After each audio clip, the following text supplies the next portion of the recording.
Hello guys, మనం చాలా సినిమాలలో, సీరియళ్ళల్లో రామాయణాన్ని ఎన్నో రకాలుగా చూసే ఉంటాం.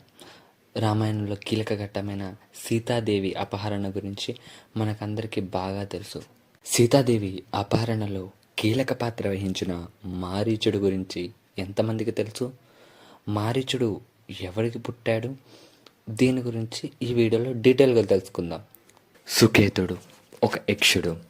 తనకి పుట్టింది తాటకి. తాటకి పుట్టుకతోనే ఒక యక్షిణి.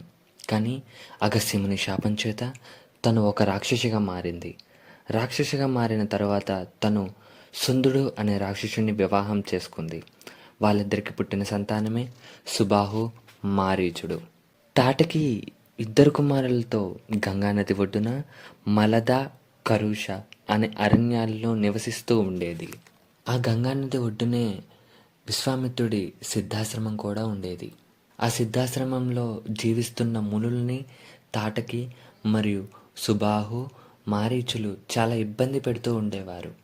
లోక సంరక్షణం కోసం విశ్వామిత్రుడు ఒక యజ్ఞాన్ని తలపెట్టి ఆ యజ్ఞానికి రక్షకులుగా రాముణ్ణి, లక్ష్మణుణ్ణి తీసుకురావడానికి అయోధ్య వెళ్ళి దశరథుణ్ణి అభ్యర్థించాడు.